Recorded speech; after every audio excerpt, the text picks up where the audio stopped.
Salah satu inisiator demo pemakzulan Bupati Pati Sudewo 25 Agustus mendatang, yakni Ahmad Hussein, tiba-tiba mengumumkan sudah bertemu dan melakukan video call dengan Bupati Pati Sudewo. Foto-foto pertemuan dan video call keduanya pun telah beredar di media sosial. Usai pertemuan itu, Hussein mengatakan dirinya telah menarik diri dari pergerakan yang saat ini masih mengawal pansus hak angket di DPRD Pati. Ia menilai gerakan itu sudah tidak murni dan diduga ditunggangi kepentingan politik. Dengan demikian, aksi puluhan ribu massa yang diinisiasi dirinya pada 25 Agustus mendatang dibatalkan.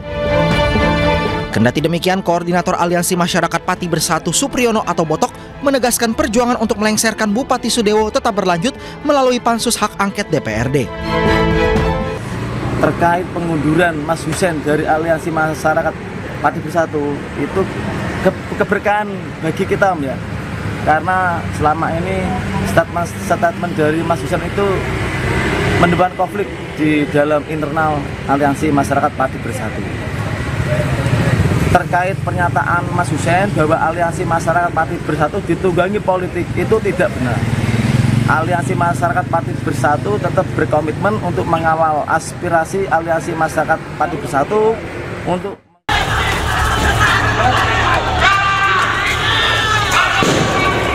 Aksi demo menolak kenaikan tarif pajak bumi dan bangunan di Bone, Sulawesi Selatan berakhir ricuh. Massa melempari kantor Bupati Bone dengan batu. Petugas gabungan membubarkan massa aksi. Massa aksi berlarian menghindari petugas.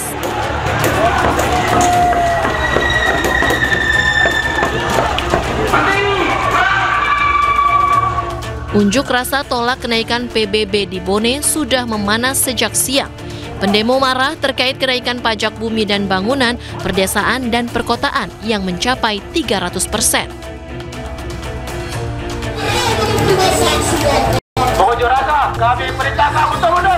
Sementara untuk meredam aksi massa yang berlangsung hingga malam tersebut, pemerintah Kabupaten Bone menunda kenaikan pajak PBB P2. Setelah kita mencermati, berkomunikasi dengan berbagai pihak, termasuk dari Bapak Bupati, Bapak Wakil Bupati, dan termasuk dari Kementerian Dalam Negeri. Tadi kami sempat berkomunikasi dengan jajaran Kementerian Dalam Negeri. Akhirnya pimpinan menyampaikan kepada kami untuk menunda dan melakukan evaluasi secara total terkait dengan kenaikan, penyesuaian usulan tanah tersebut. Meski demikian, akibat dari bentrok demonstrasi kemarin, sejumlah aparat keamanan mengalami luka dan puluhan pendemo diamankan. Dari Bone, Sulawesi Selatan, Bulan Sri Indramaya, iNews melaporkan. Roy Suryo bersama dengan Rizal Fadilah dan Kurnia Tri Royani kembali diperiksa penyidik Polda Metro Jaya. Roy Suryo membatasi waktu pemeriksaan untuk memberikan keterangan pada penyidik. Roy bersama dengan tim kuasa hukum yang mendampinginya sepakat bahwa ia akan memberikan keterangan pada polisi hingga azan maghrib berkumandang saja. Hal itu lantaran pada pemeriksaan saksi lain yang berlangsung kemarin, pemeriksaan berjalan hingga tengah malam bahkan dini hari. Kawan-kawan media, terima kasih peristiwa kemerdekaan berpendapat, bahkan pendapat yang berdasarkan intelektual yang dikaji. Dan untuk mengetahui informasi selengkapnya, kami telah terhubung dengan jurnalis iNews Indra Setiabudi di Polda Metro Jaya. Selamat sore Indra, apakah pemeriksaan masih berlangsung hingga sore ini?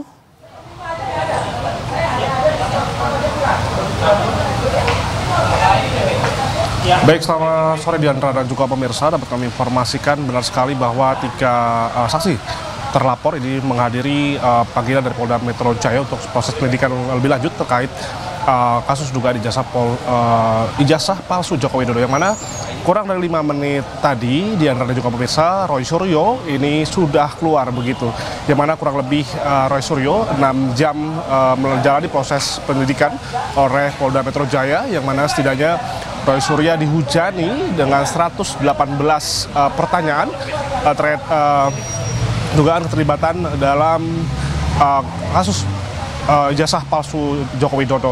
Namun memang Roy Suryo membenarkan bahwa pihaknya saat ini memang sangat ingin segera selesai, dan memang mereka juga ataupun Roy Suryo sendiri juga menginginkan dan mereka tetap mengikuti prosedur yang ada terkait hukum yang berlaku, dan Roy Suryo juga mengatakan bahwa mereka dan tim Roy Suryo CS mengaku tidak terlibat dalam kasus dugaan ijazah palsu Joko Widodo, di mana memang hingga saat ini ada 3 yang dipanggil oleh Polda Metro Jaya, yang mana ini ada Kurnia Trirayani selaku advokat dan juga Rizal Fadilah. Namun yang keluar lebih awal ini adalah Roy Suryo, mengingat hujanan 118 tidak membuat persulit dari Roy Suryo untuk melakukan menjawab pertanyaan dari para penyidik, sehingga proses penyidikan ini sangat cepat sekali.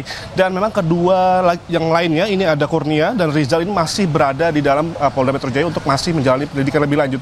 Dan ketahui memang pada pekan ini di antara juga pemirsa ada 10 saksi terlapor yang akan dipanggil oleh Polda Metro Jaya untuk terkait pendidikan lebih lanjut. Yang mana kita ketahui pada kemarin sudah ada Meriati selaku KNPN, dan Arif Nugroho selaku jurnalis, dan Sunarto selaku YouTuber juga kemarin sudah dipanggil hingga puluhan jam lamanya. Namun memang Roy Suryo pada hari ini mengaku akan lebih cepat dikarenakan mereka ataupun Roy Suryo sendiri dengan Roy Suryo CS ini sudah siap dengan berbagai hujanan dari pertanyaan dari Polda Metro Jaya terkait dugaan ijazah palsu. Dan kita ketahui juga nanti masih ada sekitar kurang lebih 5 lagi. Ini masih ada, maksud kami 4 lagi, yang mana esok hari ini ada Rustam Effendi selaku aktivis Diandra, dan hari Jumat nanti ada Rismon Sianipar selaku akademis, maupun juga ada Michael Sinaga dan juga Nurdian Noviansyah sosial jurnalis sebagai jurnalis. Ini nantinya esok hari masih akan dipanggil. Intinya pada pekan ini hingga Jumat nanti ada sekitar 4 lagi yang akan diagendakan hadir untuk memenuhi panggilan Polda Metro Jaya untuk selaku saksi terlapor terkait dugaan ijazah palsu Joko Widodo. Nanti kami informasikan kembali terkait 2 saksi terlapor lainnya yang saat ini masih berada di dalam proses penyidikan di Polda Metro Jaya. Demikian Diandra. Terima kasih Indra Setiabudi melaporkan langsung dari Polda Metro Jaya. Selamat sore, selamat kembali bertugas. Kita ke informasi lain pemirsa, sidang peninjauan kembali Sylvester Matutina dalam perkara fitnah yang dilontarkannya terhadap mantan Wakil Presiden Yusuf Kala ditunda. Sidang ditunda lantaran Sylvester sebagai pemohon tidak hadir dengan alasan sakit.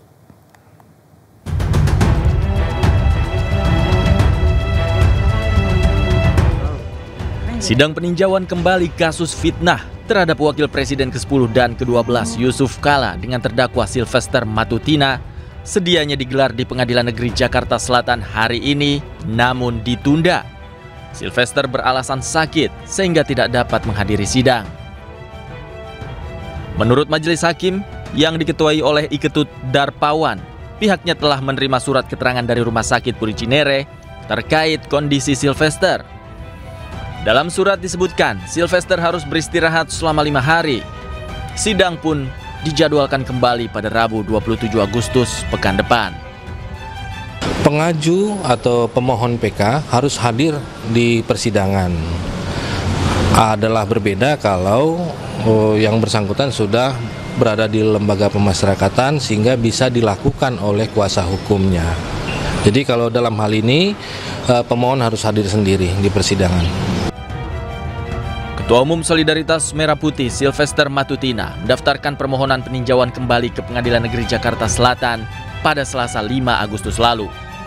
Kejaksaan Agung menyebut peninjauan kembali tidak akan mengganggu proses eksekusi yang akan dilakukan Kejaksaan Negeri Jakarta Selatan terhadap Sylvester. Sebelumnya, Sylvester Matutina divonis 1 tahun 6 bulan penjara atas kasus fitnah dan pencemaran nama baik Wakil Presiden ke-10 dan ke-12 Republik Indonesia, Yusuf Kala pada tahun 2019. Kendati demikian, hingga kini Sylvester tidak juga dieksekusi oleh Kejaksaan. Dari Jakarta, Ayan Nufus Hoirudin, iNews melaporkan.